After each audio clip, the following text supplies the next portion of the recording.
ฝนตกฝนดินโตเนาะเป็นจังได๋สภาพกินนี่คือเก่าก็เป็นก็นั่นแหละ ก็เปียกคือเก่าเนาะนอนคือแบบคนก่อยได้แล้วนอนคือทางแม่ชงเพิ่นมีข่าวดีแต่ว่าทางนี้ก็ยังอยู่เด้อพี่น้องเนาะยังบ่ทันได้มีงบอีหยังเข้ามาเพิ่มเติมเนาะตั้งแต่เฮามาบอกมาแจ้งมื้อนั้นเรื่องงบเนาะมื้อน่ะเรื่องงบกับอันเบาฮวดบ่ชื่อเรานะแล้วก็บ่จิตเพิ่นมาแจ้ง 3,000 บาทหันแล้วก็คือตอนนี้ก็ยังบ่ทันได้มีงบสมทบเข้ามาพี่น้องเอ้ยก็พยายามไปเรื่อยๆเนาะถ้าว่ามีงบเข้ามาเฮาก็สิมาแจ้งเพิ่มเติมพี่น้องเอ้ยเพราะว่าในการมั่งนี่ก็สิใช้งบหลายเติบอยู่นะครับรอไปก่อนอดทนไปก่อนเนาะเพิ่นเอาเงินให้เราล้านหนึ่งเลยยังเราจะบวกชื่อจักกะที่หมื่นเพิ่นจะเว้าไผเว้าใส่บ้านนั่นแหละอันนึงเว้าชุมนี้นั่นแหละเฮ้อเองยังบ่ได้ให้ฮอดล้านจักเทื่อล่ะว่ายังบ่ได้มียังบ่ได้มีไม่โดนว่ะเราบอกว่าเพิ่นแสนนึงเพราะว่าเฮาก็กำลังรวบรวมพี่น้องเนาะงบเพื่อว่าก็วันนี้ก็คือว่าแล้วมันดุมดังไปเฮาก็อยากให้เพิ่นได้หลังคุมหลังคาใหม่แต่ว่าเฮาสมมุติว่าเฮาเอาสร้างมามากมาอย่างสมมุติมีงบมีหยังแล้วนะถ้าว่าประมาณได้งบประมาณจักเท่าไหร่ตอนนี้8-9 ล้านเนาะ8-9 ล้านถ้าว่างบประมาณจัก30หรือว่า20ปลาย30นี่ก็ถือว่าเฮาก็กล้ามากได้แหละพี่น้องเอ้ยถ้าว่าซำนี้นะถ้าว่าประมาณจักกันหลัก10อยู่เดียวเฮาก็บ่กล้าพี่น้องเพราะว่ามากมาแล้วก็ต้องได้เฮ็ดให้ทางอันแม่เพิ่นอยู่อีกเสียนะก็ยังเราต้องการ5คนพี่น้องเอ้ยเนาะใส่มาพี่น้องเนาะโดยมาเบิ่งน้ำกันนะโดยเนาะเบิ่งน้ำกันว่าเป็นจังไดเนาะคนโตใหญ่ๆรู้น่ะคือเป็นใบเหียนนะก็สิว่านี่เป็นใบเหียนที่ข่อยอยากดีได้ใบเหียนแบบนี้น่ะบ่ได้ไดข่อยให้ได้เอาให้ดีก็ติ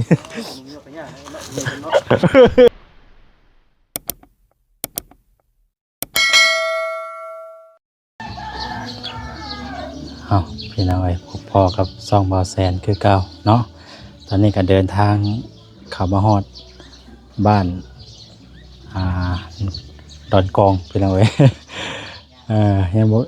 ยังจำชื่อเพิ่นบ่ค่อยได้ปานใดเนาะชื่อบ้านก็ได้โดนเข้ามาเทื่อนึงแต่ว่าหากช่วงนี้ก็เข้ามาเทื่อนี้เรื่อยอยู่พี่น้องเอ้ยเอามื้อนี้ก็เข้ามาทั้งนี่แหละเนาะเข้ามาหาอีกครอบครัวนึงพี่น้องเอ้ยเนาะที่ว่าเมื่อก่อนนั่นเด้พี่น้องเอ้ยปุ้ยทั้งหมดที่เพิ่นก็มีเครื่องมีของนี่เด้เนาะมีเครื่องมีของข้าวสารปลาอาหารแห้งเนาะอยู่ได้กินมามอบให้ครอบครัวนึงที่ว่าเราอยู่กับลูก2คนนั่นแหละพี่น้องเอ้ยเนาะแต่เพิ่นสิอยู่เฮือนบ่หรือว่าใดๆเนาะแต่ว่าเพิ่นไปลำไห้ลำนาบ่จักเพราะว่าฝนตกเลยพี่น้องเอ้ยเนาะหลังจากที่ว่าฝนบ่ได้ตกหลายมื้อหลายวันก็บ่ได้ตกพี่น้องเอ้ยก็มานำกันทุกคนก็6เนาะ6คน6คนบ่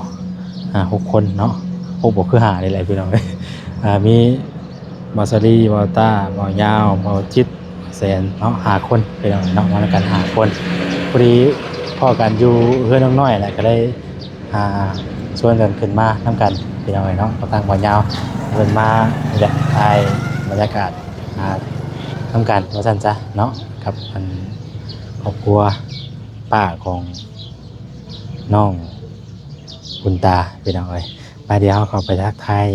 บนน้ำกันก่อนเนาะใส่พี่น้องเอ้ยหอดแปะเนาะอยู่ผมกลมมะขามคือเก่าสบายดีโดยพอกันดูพี่เมื่อนี้เนาะเรื่องผักโตโอ้ยลูกขึ้นเลยกับผู้ใหญ่ลูกขึ้นเลย จะขึ้นบ่ เอ้ย เฮ็ดนั่งกันด้วยเฮ็ดลูกฝากเด้อบักเด้อ โดยเด้อทีมงานเด้อเนาะ เอ้ยวันนี้ทางหมอยาวมานำกันวันนี้พี่น้องเนาะพ่อกันอยู่เพื่อนน้องน้อยเนาะก็เลยพากันชวนกันขึ้นมา มาเบิ่ง อ่า คิดใหม่พี่น้อง โดย คือว่า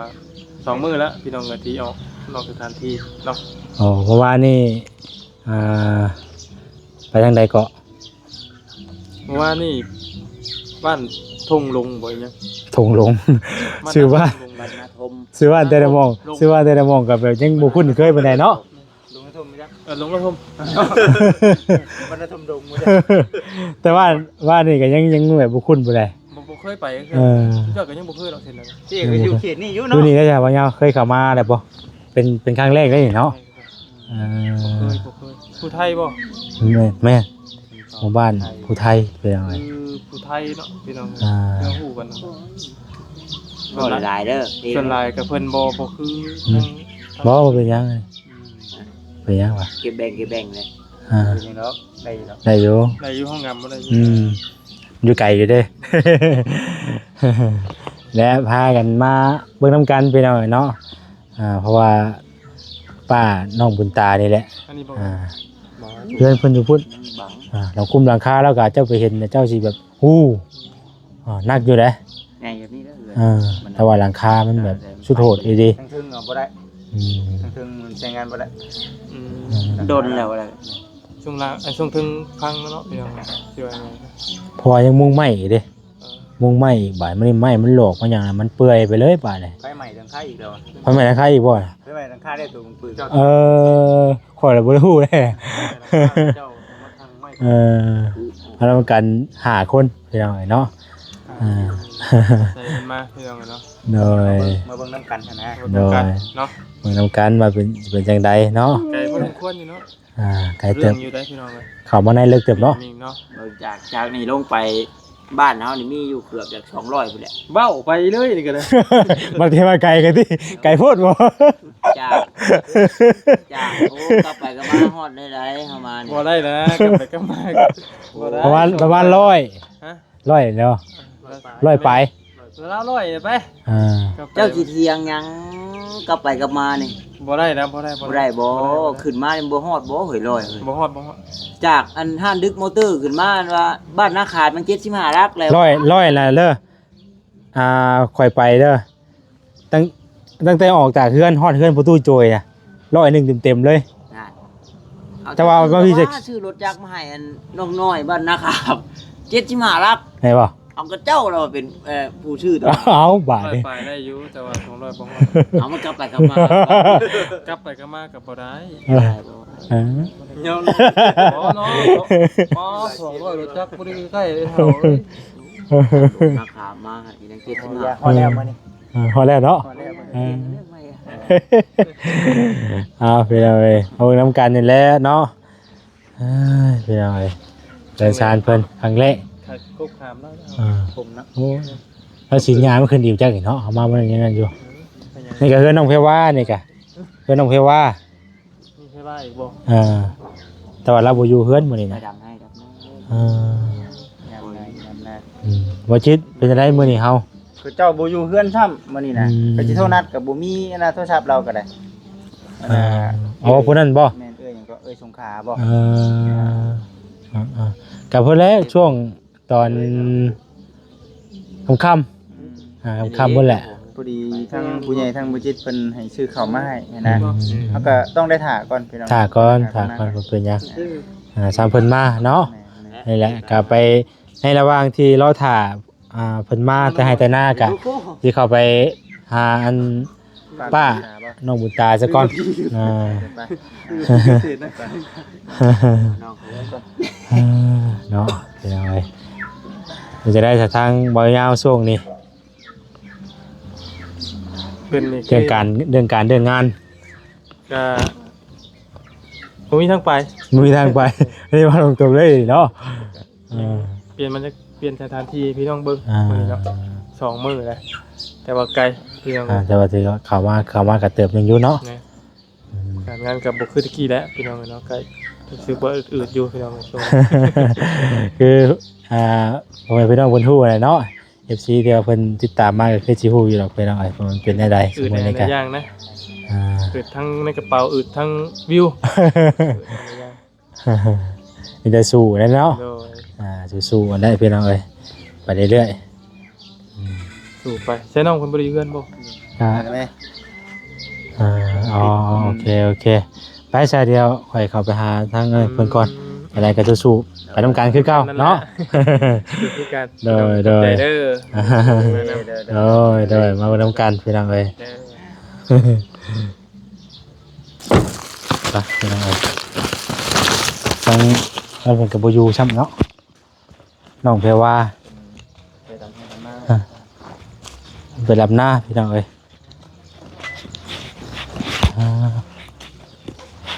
เยี่ยมมันก่อนได้มาแต่ก็มาโอ้ยมันดีจะมีเนาะเป็นยังไงเด้ฝนตกกินนี่เนาะเท่ายังเติบบ่สบายดีมันยอดเนาะโอ้ย ใช่ไหมดิไอ้น้องอยู่ป่ะไปชวนป่ะ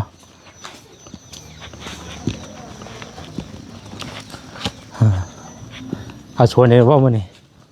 เอาเนาะไปแล้วไปเอาชวนอีกแล้วอึ๊บในทุรินเราก็มีได้เนาะในทุรอกทัวดินพี่น้องเลยเราปลูกไว้ป้าอยู่บ่มื้อนี่อยู่บ่เนาะโอ้สบายดีน้องโอ้ยสบายดีอยู่บักตัวโอ้หลานก็มานำอีกมื้อนี้เนาะคือเป็นยังคือติดผากได้บัดนี้เป็นไข้บ่สบายว้ายเนาะ ยุ่งกินแหละใช้พอต่ำได้บ่ พอได้ค่ะหนึ่ง พอแล้วเอามือมันไม่ได้กินซ้ บ่ได้กินซ้ำอ้าวบ่ได้กินซ้ำเนาะเดี๋ยวไปมีแต่ขึ้นไปเทิงพุ่นก่อนก็ได้บางพี่เพิ่นกำลังเป็นเนาะนี่กำลังเป็นหลอกไปละยังมึงมีบ่งบ่นี่ ำ มาแชร์ยันบ่งได้นี่ ยันบงวะ ตุงเงี้ยยันบุ้งตุงเงี้ยยันบุ้ง โอ้เนาะคนโตใหญ่ๆรู้น่ะคือเป็นใบเหียนนะก็สิว่านี่เป็นใบเหียนที่ข่อยอยากดีได้ใบเหียนนี่น่ะบ่ได้ไดข่อยให้ได้ ใช่ป่ะ เอาให้ดีกันติ มึงเงี้ยไปย่างเนาะ ซื้อขนมก็บ่เอาอีกได้บัด เอาอีก เขียนแฮงเด้เขียนแฮง บุญย่อมดีกว่า พอดีถึงมื้อวันเสาร์พอดีมื้อนี้ก็เนาะวันเสาร์น้องมูตาเซ็งแล้วล่ะบ่ของเรียนปิดแล้ว เนี่ยติดแล้ว ไปละขึ้นดึกไปขึ้นถึงเพื่อนเป็นก้อนไปหน่อย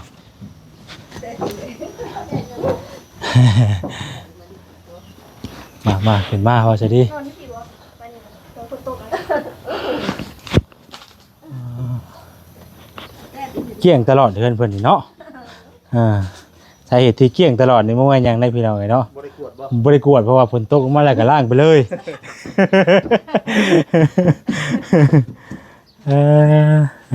พี่น้องเอ้ย ยังเอาได้ได้ มาอยู่ในพี่เก่าป่ะคุณนี่ก็ได้บ้าเนาะเนาะคุณก็กินเนาะ เห็นยุงกินนะทีนี้ได้แต่บ่เล่นหรอกเนาะนี่ทางบ่าวบ่เป็นหยังดอกเป็นได้แม่ย่างบ่ได้บ่ยังบ่ได้อยู่ว่ะ ไม่เอาไม่ไปได้ชนะแต่นั้นมึง ไปกันเนี่ยนั่นแหละ ค้านไปบ่ขาดก็มันกับจะไปนั่นแหละ เป็นได้เป็นปวดแข้งบ่นั่นแหละมันยังไม่ไปให้ไปนานนะมันไปบ่ได้ บ่แล้วก็ ไปเขามากินก็ บวกกับที่ว่าเฮาเฮ็ดหยังบ่ได้สิได้เนาะอาจัง เอา พอสิ เช่นนั่นแหละอันไปชักเขาเท่าไปก็แม่นไข่เด้กับทือ ไม่คือย่างไปเลยโบของไม่เขาต่อโบยร่มไปมันมีคือ ซื้อขนมมาต้อนพี่น้องเลยเนาะอันนี้ให้ทั้งอันนี้ให้น้องบุญตาซื้อขนมมาต้อนพี่น้องเลยไหมอะไรวะพี่อะไรอยู่ไหมผมสบายเนาะกันบูดรถกันบูดรถไอ้บอกให้แล้วก็ไอ้กันบูดรถแม่จะไปไหนแม่เองไปทำงานหาเงิน โอ้แม่ไปทำงานหาเงินเนาะไปทำงานหาเงินพี่น้องเอ้ยเป็นงานหยังแม่จะไปงานหยัง หาเงิน หาเงิน จักแล้วสิ ว่าเปลี่ยนเนาะ แต่ว่าหาเงินสิ เฮ็ดเวียกหยังเฮ็ดเวียกหยัง งาน เฮ็ดเวียกงานถูกต้องเฮ็ดเวียกงานถูกต้องตัวนี้เนาะพ่อจะได้จ้ะฮะ ตอบดู พ่อจะได้พ่อจะเฮ็ดเวียกหยัง พ่อนั่นไปใช้ พ่ออย่าไปการ พ่อไปการพ่อไปการ การ ไปก้านอ๋อไปก้านไปก้านไปการ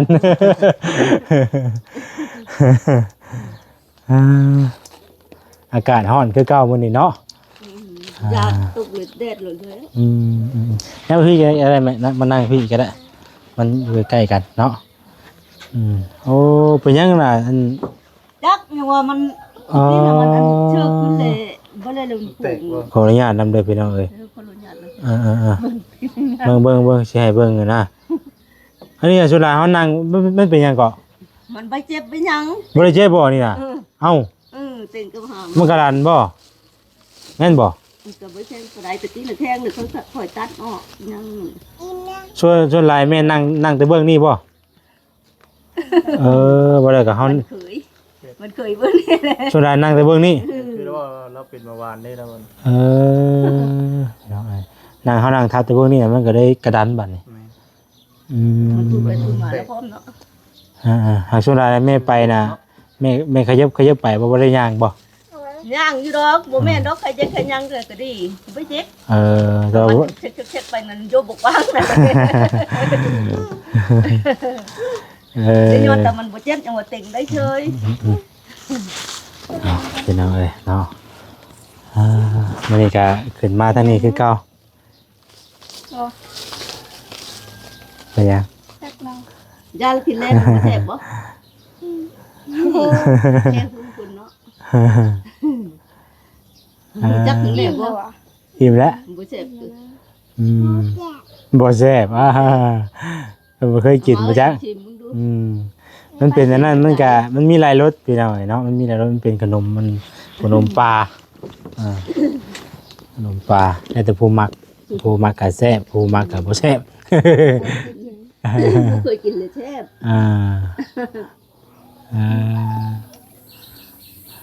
เป็นได กินไปใส่ เพิ่นลงไปแล้วผู้เพิ่นไปบ่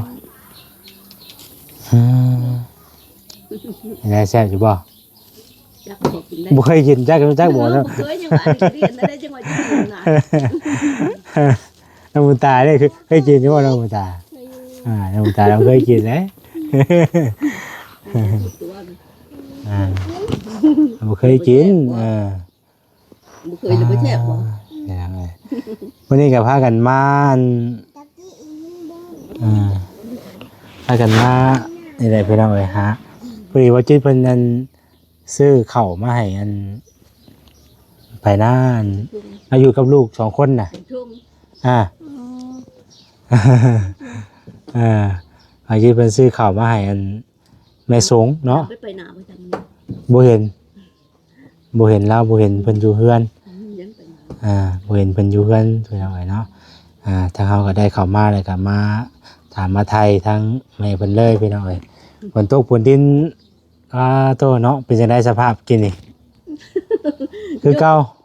ก็เป็นก็นั่นแหละ ก็เปียกคือเก่าเนาะ นอนอยู่พี่แล้วคนก็ได้แล้วนอนอยู่พี่ ทางแม่สงเพิ่นมีข่าวดีแต่ว่าทางนี้ก็ยังอยู่เด้อพี่น้องเอ้ยเนาะยังบ่ทันได้มีงบ อหยังเข้ามาเพิ่มเติมเนาะตั้งแต่เฮามาบอกมาแจ้งมื้อนั้นเรื่องงบเนาะมื้อน่ะเรื่องงบกับอันเบาฮวดบ่ชื่อเรานะ แม่น แล้วก็บ่จิตเพิ่นมาแจ้ง 3,000 บาทหันแล้วก็คือตอนนี้ก็ยังบ่ทันได้มีงบสมทบเข้ามาพี่น้องเอ้ยก็พยายามไปเรื่อยๆเนาะถ้าว่ามีงบเข้ามาเฮาก็สิมาแจ้งเพิ่มเติมพี่น้องเอ้ยเพราะว่าในการมั่งนี่ก็สิใช้งบหลายเติบอยู่นะก็นั่นแหละคนว่าร อไปก่อนอดทนไปก่อนเนาะ เพิ่นเอาเงินให้เราล้านหนึ่งเลยยังเราจะบ่ชื่อชักกะทิหมู่เงินเพิ่นจะเว้า ไผเว้า ใส่บ้านนั่นแหละ อันหนึง เว้าชุมนี้นั่นแหละเฮ้อเอง ยังบ่ได้ให้ฮอดล้านจักเทื่อล่ะว่ายังบ่ได้มียังบ่ได้มี แล้วไม่โดนว่ะเราบอกว่าเพิ่นให้แสนหนึงนะ เพราะว่าเฮาก็กำลังรวบรวมพี่น้องเนาะงบเพื่อว่า แล้ววันไหนก็เพิ่นบ่เว้าเพิ่นว่าคำว่าแล้วมันดมดังไปเพิ่นบ่เว้า เฮาก็อยากให้เพิ่นได้หลังคุมหลังคาใหม่แต่ว่าเฮาสมมุติว่าเฮาเอาสร้างมามากมาอย่างสมมุติมีงบมีหยังแล้วนะถ้าว่าประมาณได้งบประมาณจักเท่าไหร่ตอนนี้8-9 ล้านเนาะ8-9 ล้านถ้าว่างบประมาณจัก30หรือว่า20ปลาย30นี่ก็ถือว่าเฮาก็กล้ามากได้แหละพี่น้องเอ้ย ถ้าว่าซำนี้นะถ้าว่าประมาณจักกันหลัก10อยู่เดียวเฮาก็บ่กล้าพี่น้องเพราะว่ามากมาแล้วก็ต้องได้เฮ็ดให้ทางอันแม่เพิ่นอยู่อีกเสียนะก็ยังรอไปก่อนเนาะคุณยามพากันพ้นที่ก็ ก็ทั้งเฮาก็พยายามมาได้เพียงอยากให้มีทางผู้หลักผู้ใหญ่เพิ่นชดซอยเข้ามาเพิ่มเติมเนาะแต่ว่ามันก็จะใช้เวลาแน่แต่ก็รอไปเรื่อยๆพี่น้องถ้าว่ามีทางผู้หลักผู้ใหญ่เพิ่นชดซอยเข้ามาเฮาก็จังเข้ามาแจ้งเพิ่มเติมอีกเนาะ ติดตามต้องการไปเรื่อยๆและพี่น้องก็อยากให้เพิ่นได้หมองเศร้าที่ดีอยู่ทางเฮาก็ได้คือมื้อนี้ก็ทางเบายาวเพิ่นก็เคยเห็นเนาะน้องมนตายเคยเห็นอยู่บ่เบา ไปทั่วหมดเลย เบายาว ก็บอกว่า บ่เคยบ่ครั้งแรกบ่ เบายาวเพิ่นก็อยากมาเบิ่งน้ำกันพี่น้องเนาะพอดีพ่อเพิ่นอยู่เฮือนน้องน้อยเนาะพ่อเพิ่นอยู่เฮือนน้องน้อยก็เลยชวนกันมามาถ่ายมาสัมภาษณ์ซอยกันพี่น้องเนาะถ้าว่ามีทางผู้รักผู้ใหญ่ทางใดก็สมทบซอยกันก็แห่งดีผู้เล็กผู้น้อยไปเนาะ พอสิได้ให้ทางแม่เพิ่นมีเรือนมีชานอยู่ใหม่สะดวกสบายกันกูเก่าเพิ่นบ่ตกบ่ห้ำเนาะติดตามต้องกันไปเรื่อยๆได้พี่น้อง ก็ เอ้ย แหงลมก็แหงอีแล้ว ขึ้นหวานขึ้นจืด ลมแห้งบ่ ลมก็แหง อืม อีแล้วใช่บ่แซ่ ยายกินไปกินมาหลายแซ่บนะแต่เบิ่งนี่ แซ่บแล้วแซ่บแล้วบัดนี้เนาะยันบัดหน้าซื้อมาตอนอีกเด้อว่าได้หากินไปกินมาแล้ว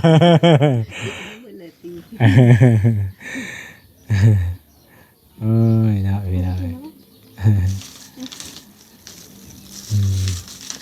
มื้อนี้ก็เป็นมื้อวันเสาร์ทั้งน้องบุญตาเพิ่นก็ถือว่า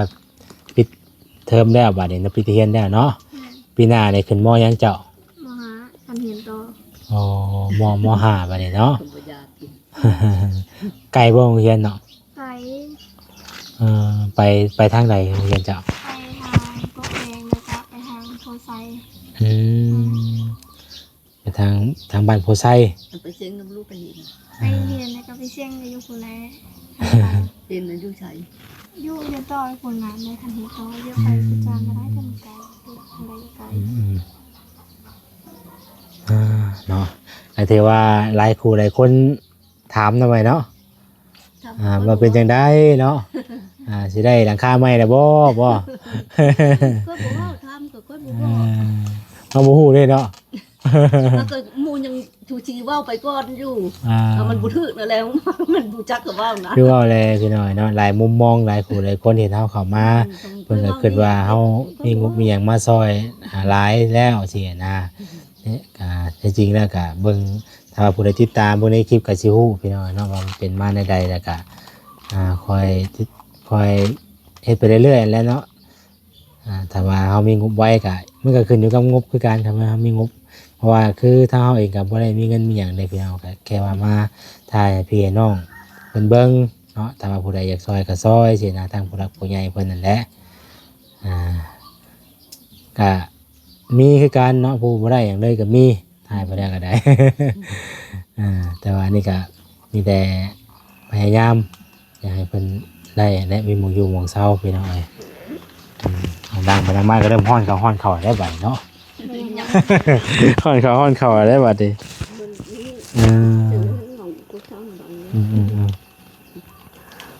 ฝนตกเนาะสองบ้านนี่ก็ตกบ่เนาะ อันไม่หยิบไปชื่อ ตุกเดือนนั่นแหละที่แห่งใด เห็นบอก พระอามมาแห่งที่แห่งเด้ พออากายมากอะเห็นหลายคนเริ่มลำไห้ดำหน้าแล้วบาดนี่เนาะ เห็นคนดำหน้าแล้วบาดนี่พี่น้องมาแตะก่อนโอ้ยก่อนกี่ไทยจนแหกเนาะ อันนี้ก็เริ่ม บ่อ้างอยู่ว่าคุณจะดำนะ จะดำมันก็จะดำเลยได้ เอาเลย ผู้เลี้ยวแล้วก็มีผู้ใดมีเงินจ้างแล้วก็ทุกเด็กนั่นแหละ อะไรบางคนเป็นกระจ้างน้ำเนาะจะมีเงินก็จะจ้าง พี่น้องเอ้ยมีแต่ติดตามเบิ่งแลพี่น้องเอ้ยก็พยายามจะให้ทั้งป้าอันน้องบุญตาได้ไวๆอยู่พี่น้องเอ้ย ติดตามเบิ่งเรื่อยๆและพี่น้องเอ้ยเนาะถ้าว่าเฮาบ่ได้ก็ถือว่าบ่มีบุญวาสนาทำไมเนาะ คืออย่างนั้นเป็นตู้คู่นะว่าได้พี่น้องเอ้ยเนาะถ้าว่าบ่ได้ก็เอาน่าจะซ้ำนี่แหละวะ จะได้ฉันเนาะแต่ทางเขาก็พยายามอยู่พี่น้องอย่าให้มีงบมีอย่างเข้ามาถ้าว่าสมมติว่ามีอันได้มากในอย่างนี้ค่าสร้างค่านั้นเพิ่นสิเอาเท่าไหร่ได้เนาะไหม อันบทันทำเลยทำแต่ว่าหลังคา หลังคาที่ทำแล้วบ่เนาะ ทำเลยมันจะแบบอันนั้นค่าสั่งรวมหมดนะพอหลังคาน่ะรวมค่าสั่งประมาณ30 ล้านคุณน้องเป็นประมาณ โอ้แบบว่าบ่ได้เกี่ยวกับทั้งพื้นนี่บ่ได้มากอีกบ่อันเก่าโอเคให้หลังคาเอาโทษอันนี้นะลุงน่ะอัน30น่ะ เอาอันนี้ลงเลยก็แบบอันนี้ใส่หลังคาเฮ้แต่ว่าเขาซื้อมาเองมาทั้งกระชีเท่านั้น จังสีเฮาก็ซื้อมาเองอีก ยันว่าก็จะ ประมาณนั้น จะว่าโทรเอาอันเป็นนี่ลุงเลยจะว่าเอาจังก็สิมามุ่งเนี่ยบอกก็จะว่ามา ค่ะ จ้างเราเข้าใจที่นี่อยู่ที่เป็นแม่เราทำนี้ หักแท้ไก่อยากมากไม่ได้ไปหน่อยเนาะใช่มากยังบ่ใช่ไหมคำว่ามีงบนะ เนี่ยเลยมีผู้มั่งเนี่ยค่อยว่าน่ะ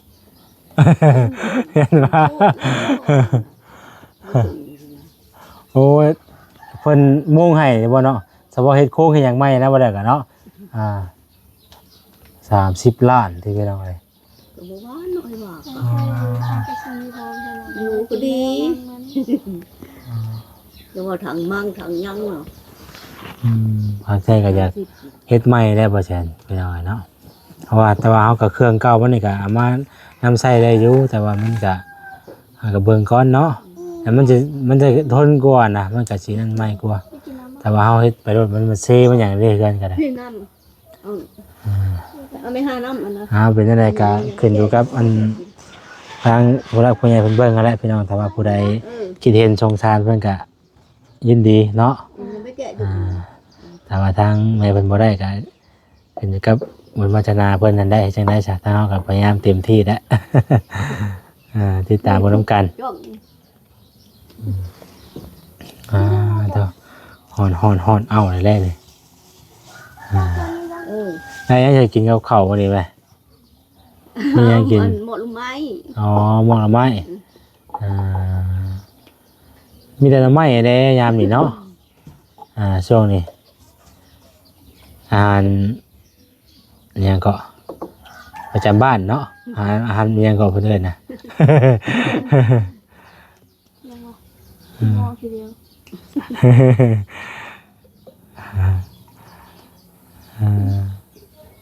อยู่น้ำกินเลย กินขนมในหิวน้ำแล้วบัดนี้เนาะ อันนั้นเลยก็ ยิ้มได้